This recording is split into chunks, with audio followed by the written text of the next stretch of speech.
Huge work mistake. Forgot an airline crew in a McDonald's in Portugal for 5 days. What's your biggest work-related mistake? Right after 9/11 happened, I had to go from Chicago to our New York City data center. We're a stock exchange broker, and this data center was 2 blocks from ground zero. There was talk that Nasdaq wouldn't be up and we would have to take over orders for them interim. While we had 6,000 servers in Chicago, we really needed to get our 4,500 in NYC up too. So we're hustling and taking shortcuts when we could to try to get things up and running. Cooling tower drained, cleaned, refilled. A big but semi-trailer sized generator dropped off. Begin to fire everything up. We're looking good. Now it's time to start the backup system power smoothing and switch from mains to it. Now this power smoothing system was an ancient beast we inherited from the previous owners, which was a big iron mainframe setup from the 60s. Now it smoothed power by using a flywheel. I don't know how it all worked, and it had never needed to be restarted before, so this was all new to me, a young 24-year-old sysadmin. The flywheel was a 10-foot high solid concrete wheel that weighed 4 tons. It spun at 5,000 RPMs. To start it, you took off an access door, applied power to the system, and gave it a little nudge. There was an arrow in chalk pointing one way, so I nudged it in that direction and it began spinning up. After 2 hours, when it was fully up to speed, you took a timing light and shined it at it to make sure it was going the right way. Yes, the system could run in either direction. So, all looks well. So I grab this huge lever that looks like it's right out of a Shelley novel and slowly push it from bypass to active. As soon as the lever went past the T in active, we heard a dozen large booms, and then a bunch of smaller booms. Complete darkness. Apparently at some point in time the wheel needed maintenance, and when they were done, they put it on backwards. So the arrow was pointing in the wrong direction. So instead of positive voltage, I was sending thousands of volts of negative voltage to all of the PDUs in the battery racks. As you could imagine, they don't expect that kind of thing. The big booms were the $50,000 power distribution units exploding. The smaller ones were all of the control circuitry for the UPS. And that's not even the worst bit. So all these booms happen. Then it's dead quiet. We managed to destroy this semi-trailer sized rental generator. But remember how I said it was a 4-ton flywheel? And it took 2 hours to come up to speed? It took roughly that long for it to spin down, as well. And I didn't flip the lever back to bypass. So this system is still pumping voltage. 6 fires later, it cost the company close to $2.5 million to get the system working again. And it took over 3 weeks of around-the-clock work. We're talking replacing everything. The PDUs, the switching system, even the wires down to the street. Didn't get fired though. Dang, I miss that place. That's not really your fault though. That's the fault of the maintenance guys who put the flywheel on backward. Now, not switching back to bypass. Maybe, but I could understand the oh crap, I just killed everything reaction, making you reticent to touch ancient looking equipment. Oh, a message from our sponsor. What's happening? Build your own 3D multiplayer interactive game with Yahaha. No coding skills required. Just pick among millions of smart 3D assets to make your own fine-tuned universe. Richard Dawkins was wrong. There is a god. The multiplayer feature lets you play with your friends, enemies, and acquaintances you feel neutral about thanks to Yahaha games and other immersive 3D events. Want to make new friends? You can too. Plus, improve your metaverse building skills thanks to Yahaha's live sessions on Twitch. Sound like fun? Click on the link below to start creating your own game for free.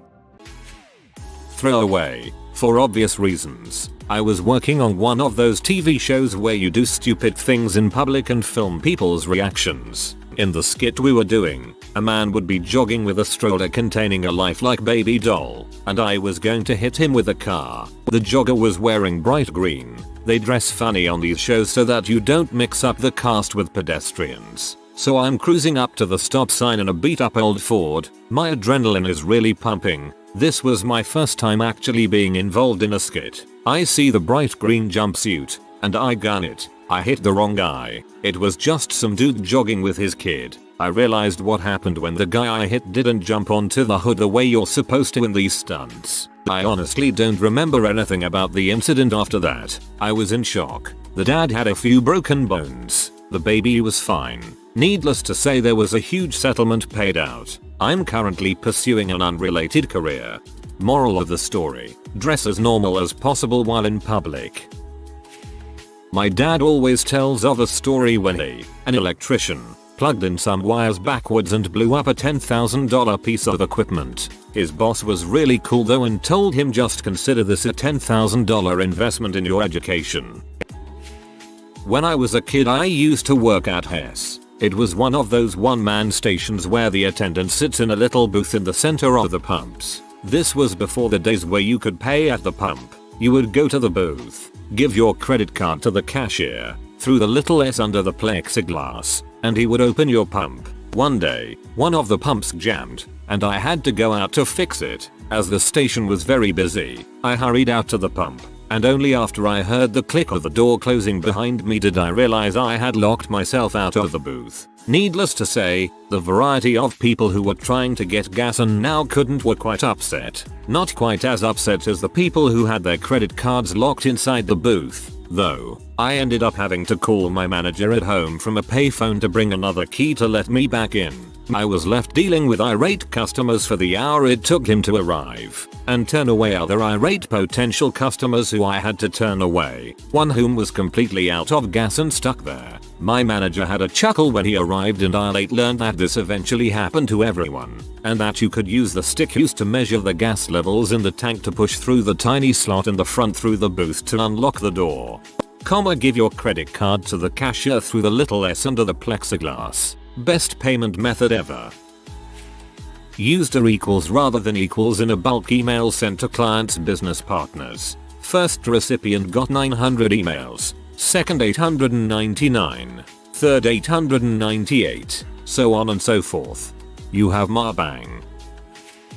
I accidentally knocked over 2 aisles filled with wine glasses. Lucky for me, everyone was too busy freaking the frick out. There was apparently a customer nearby who also got a few cuts on his legs that they didn't notice me slowly slipping away and reappearing a few seconds later to ask what happened. No one ever suspected it was me, but I still felt horrible because it was over a few $1,000s worth of stuff that I broke, which may not sound like much, but when you're 15 years old working on $11 HR, 5 hours a week.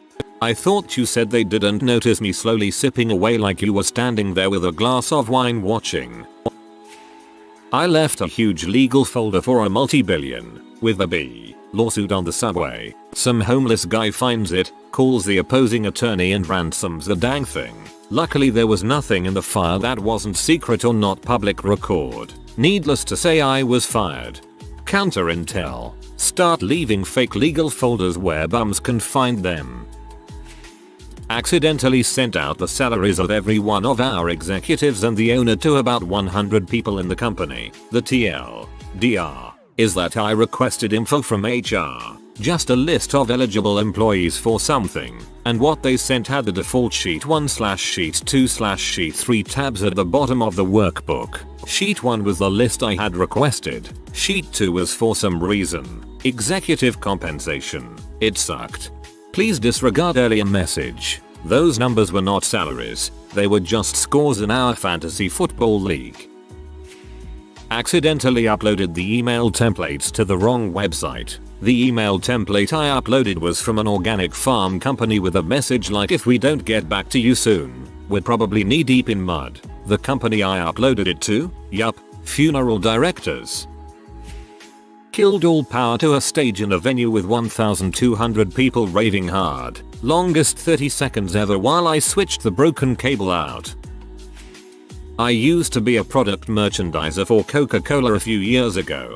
Basically what I did was go to grocery stores, meet the driver dropping the delivery and stock the shelves as fast as possible and get to the next store. Repeat. My second day on the job I was stocking 2L bottles at this mega grocery store, running a bit behind because the order came in late, so I was moving fast. Dropped a bottle of Sprite on the floor, and it hit cap down. That little bastard shot up in the air and cleared 4 aisles. Luckily it didn't hit anyone.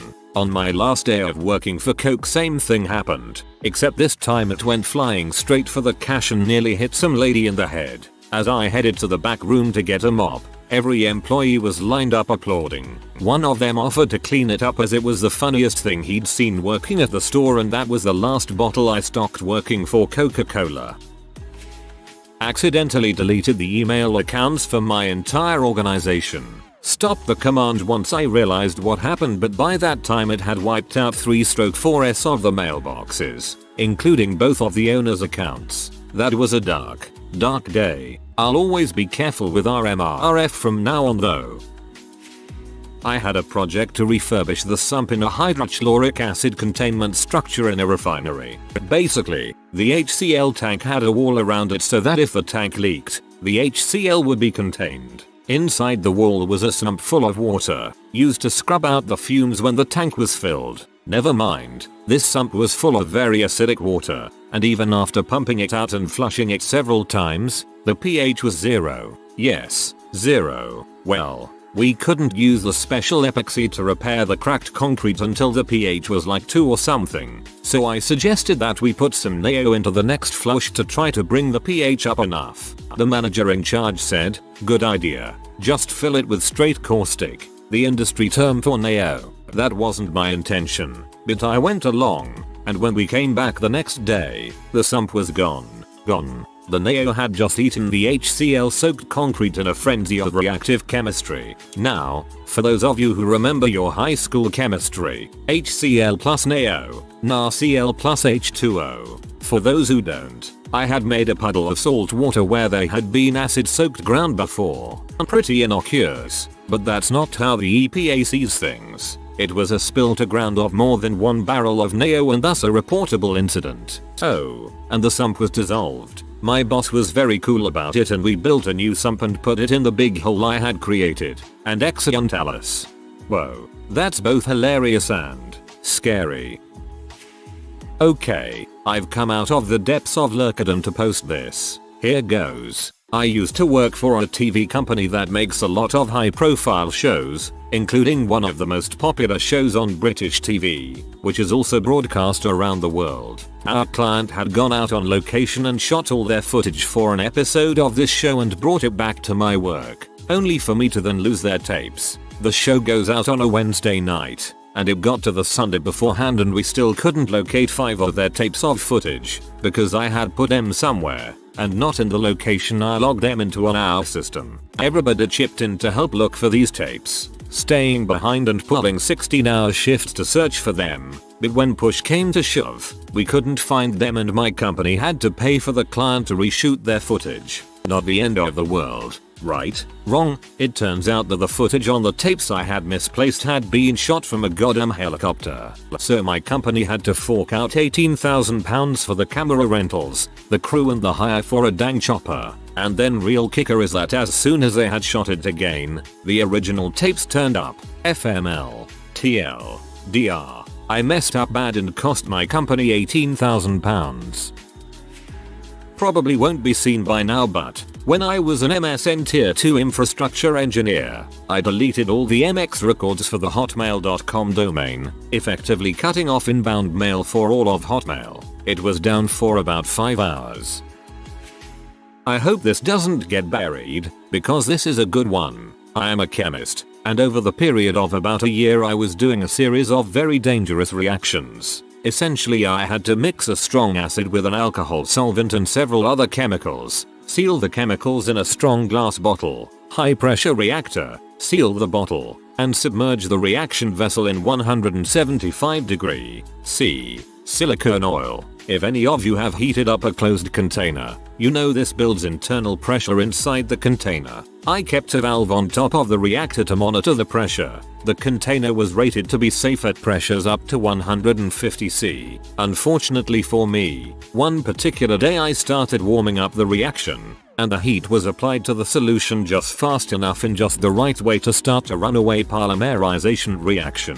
If you're a chemist you just cringed. This runaway polymerization reaction gave off massive amounts of heat very quickly, thus shooting the pressure of this flask from 130 C to holy heck run for your life. The resulting explosion was so loud it sounded like an 18-wheeler slammed into the side of the building. Luckily for me, and my lab associate. No one was in the room when the explosion went off. Hot shards of glass were shotgunned across the entire room, as well as a nice spray of hot silicone oil. Even worse, this explosion happened right next to the CEO's office. He ran out looking for me, to which I assured him we totally have everything under control. Oh god, please don't walk in there and notice I ruined your $100,000 lab. Luckily the damage to the facilities was minimal. No one was damaged, and I got to keep my job. TLDR. Caused a massive explosion at work right next to the CEO's office.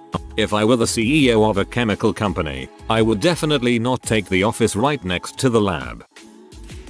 I used to work on a website that sold very seasonal products. The Friday evening before Halloween, one of the busiest trading times for the site, I was checking things were all okay over SSH. Everything seemed fine, so I decided to leave my computer. Typed sudo halt into my terminal without thinking and went and got dinner. Turned out I was still logged into the server and had turned that off instead of my machine. The site was down all weekend, missing out of thousands of pounds of trading. I no longer work on that site. TLDR. I remotely turned off a web server and got fired. Not my mistake, but I think our CEO wins this thread. I used to work for a telecom company and our CEO went to a site to look at our new fiber optic shelter. While going around the shelter he accidentally stepped on fiber that was transmitting more than quarter of the data of our country. All our country had outbound connection problem for 18 hours. It affected more than 10 million people. Oh god. Here goes. Working at McDonald's 3 years ago, little kid spills Coke on the floor. I happily wander over to clean it up. Never was bitter about my job. It's my job. It pays and I chose it. With a mop. Mop that crap up lightning fast with a smile and everybody is happy. Go behind the counter and retrieve the slippery when wet sign to place over the newly cleaned area. And when I get there, distracted by something, I slip. My foot slips out like a javelin and kicks a baby's high chair. The baby's head whiplashes against his table so hard both of his shoes fall right off. I just stared in horror at the family. I place the sign down like an idiot and run back behind the kitchen for my dear life. Then I proceeded to crack up in the most maniacal nervous laughter accented with breaths of horror. What had I done? I worked as a cameraman in high school. One night I was working alone at our town hall filming a committee meeting and my boss gave me the keys. I was told to break down and lock up after the shoot. I forgot to lock the town hall. My freaking town hall was wide open for a whole weekend. I realized this after I returned the keys. So for the whole weekend I was freaking out, thinking everything would be stolen and they would trace this mistake back to me. Nothing was stolen and everything was fine. I've never actually told anyone this before. That sucks. Kyle Gibson. Hope no one finds out. I once worked for a music PR company. My first job was to send a promotional email out to about 1,000 journalists. I forgot to BCC every and instead just CC'd them. 90% of the mailing list unsubscribed. As you can imagine, that 1,000 journos was the PR company's bread and butter. This isn't too bad, but I messed up the logos that were supposed to go on the bottom of a bunch of signs I'd made. I put our organization's logo on the sign, but not the logo of another org working on the project with us. So the solution we figured out was for me to just slice the bottoms off of every sign. No logos. Nobody feels slighted. I still remember the sinking feeling of realizing I was going to be stuck at work till midnight, cutting off the bottoms of 600 signs with a rusty paper cutter, until I realized I could call the printer back and ask him to take the signs back and cut them off himself. He saved my butt. I sent him chocolate. Good job with the follow-up chocolate. I posted this once before, but I was in the middle of a remote assistance session with a user who was having trouble with his Outlook. I resolved his issue and proceeded to send a test email to myself along the lines of test this is a test. I was doing a million other things at once, so I wasn't paying attention to the screen or keyboard, and when I looked at the screen, my heart sank. TT, this is a T. Luckily the user I was on the phone with was a good sport and thought it was hilarious. I was pretty mortified. I configured a server, moved it on site at a client, installed and configured apps, all without realizing it was RAID 0 instead of RAID 5. Mission critical data on this box. 1 year later, while on site for a different reason, my boss realized what I did. I spent the night there backing up, recreating the array, and restoring. Explanation. RAID 0 means when one hard disk fails you lose everything on all hard disks. RAID 5 means when you lose one hard disk you can replace it without any loss. The latter is typical for corporate servers and reliable computers. The former only for temporary data for speed freaks. I worked in a warehouse once unloading trucks of mostly food and sometimes cigarettes. I was unloading a few pallets of cigarettes and accidentally hit the gas instead of the brake. I reamed the boxes. I thought I was fired for sure, as reaming a boxes of cigarettes costs quite a bit. $50 a carton / 30 cartons a box. Turned out I missed the Marlboros and hit some mini cigars that were packed on top. Things are like $5 a carton. Boss was happy he didn't have to fire me for it, so it worked out. Another time I ran the thing into a shelf, which knocked it over and then knocked over the one next to it like dominoes. I didn't have a driver's license at the time, so I'm not really sure why they kept having me drive that forklift. Now I'm behind a computer screen away from heavy machinery. I'm sure everyone is safer for it. Good. Now, let go of the mouse and back away slowly from the computer. I work for a lighting manufacturing company. We sold a huge amount of light fixtures to UPS that they were using in their warehouse facilities. Imagine a huge order with skids and skids of shrink-wrapped fixtures. Everything was going great. Even was asked to step up the delivery date to meet a deadline. Told them sure, no problem. Fixtures make it to the job site, except they arrive in FedEx trucks. I did not live that one down for a long time. I broke a champagne flute at a wedding once. It was one of the bride and groom's matched set. I was picking up cake plates and saw the glass on the edge of the table. Told myself be really careful, that's at a bad spot, and then proceeded to tap it just enough to knock it off the table to the ground. Shattered. The glasses were crystal and a family heirloom passed down through their Jewish family from before the Holocaust. I have never felt more guilty or terrible in my life. I still think about it sometimes and want to curl up in a ball and die. TLDR. There's nothing quite so anticlimactic as being destroyed by a clumsy waiter after surviving the Holocaust. Forgot a semicolon in a 25k line firewall infrastructure configuration file that I was cleaning up over several months because the people before me were such lazy fricks. It took about 3 months for it to have an impact. When it did, it took out a major investment bank overnight. I fixed it half an hour before trading opened and they would start losing bajillions. To be fair, it wasn't entirely my fault. I'd inherited awful horrible management tools that hadn't been updated in years, huge amounts of undocumented craft and kludges, and obsolete hardware. I was the only guy out of a team of 4 who bothered to pick up his phone when everything broke that night. The on-call guy, his deputy, and the manager were all missing, and came in at 2,300, drunk off my butt, to a room full of nail-chewing managers wanting me to do something, do anything, fix IT now. I could barely see the monitor, let alone type. A colleague came in, looked around, ran out, returned with a cup full of cigarettes and an ashtray, and some black coffee, muttered something like "I think you're going to need this," and fled. It was almost as bad as the time I put in an 84-hour straight day, but that's another story. Or the episode with the baseball bat, or the garden hose and the overheating server room exhaust, or the contractors racing trolleys full of new top-end laptops down loading ramps, straight into the sprinkler system, or the top traders with bucket loads of child pee. I made a lot of money at that job. I would never do it again. Never ever ever never ever never never never ever. This is like something straight out of the Net Slaves book. I was officiating a soccer game of 15-year-old boys. The team's respective colors were red and white. There was one African American boy on the red team. As the game progressed, it got more dangerous and out of hand. At halftime, I informed both benches that I would be calling the game tight, and that the next flagrant foul would not go unpunished. 30 seconds into the second half, the African American boy had a hard foul. I blew my whistle very aggressively and yelled, "Take a rest, black." After realizing what I had said, I immediately tried to correct myself. I stumbled over every word. The damage was already done. One player on the other team said to me, "Not cool, dude." Military guy here. Fired artillery rounds 14 kilometers off target in Afghanistan.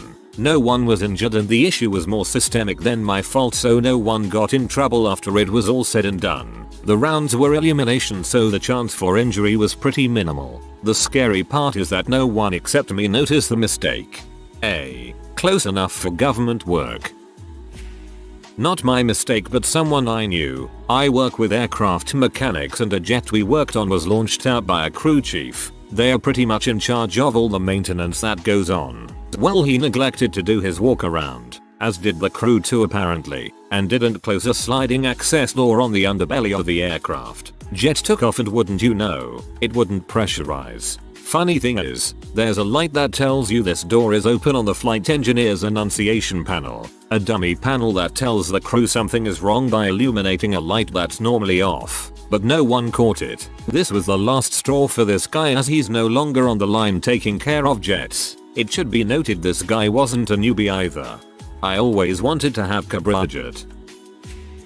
During the crazy days during the early internet crash, I worked at a high-end consulting firm doing high-priced website building and analysis, million-dollar contracts with blue-chip firms, etc. My job was to write software to analyze website log files. Anyway, one of the clients we had built a website for was seeing super high, 75+% revisit rates, people who come to the website twice, and we had been reporting this to them for some 6 months or so. Suddenly, one day the revisit rate dropped to some small amount and we can't figure out why. We find a correction in the timing for one of the log files and proceed for another 6 months or so. I don't remember the exact time. So then, suddenly, the revisit rate drops again. My boss has an analyst investigate. To my shame, I dismiss the whole thing as a waste of time. I mean, we can just correct the timing on a log file and be good, right? Turns out the problem was that my analysis software did not handle daylight saving time correctly. This wouldn't be a problem except that there were 3 source servers and 2 used daylight savings and 1 didn't, so twice a year. The files were getting out of sync. The big problem was that we were correcting it in the wrong direction. The revisit rate that our entire senior staff had been so proud of as the highest in the industry was BS, and we had been reporting it for around a year to the client who was paying us big money to do so. So we started to think of a communication strategy. The next day, our company puts out its quarterly report and superimposed on a page, the full height of the page, is the incorrect revisit rate. I go to my cube and start packing my crap up. These are the kind of things lawsuits happen over, and I figure it was only a matter of time before someone is going to be fired over this. But then the next day, the client company goes out of business. Woohoo. Problem solved. It was an extremely hot day and I was playing for a festival crowd of thousands. These festivaltants warm up quite fast and I dehydrated like crazy under these hot lamps. It wasn't the ordinary festival, when suddenly I decided to grab a microphone and tell the crowd I was thirsty. I've never seen this much liquid, mostly beer, flying through the air towards me. When I finished the set and one of the stage hands lifted up one of the CDJs, there was about 3 liters of beer running out of it. If you are new to the channel, you can subscribe. I publish new videos every day. Until then, check another video.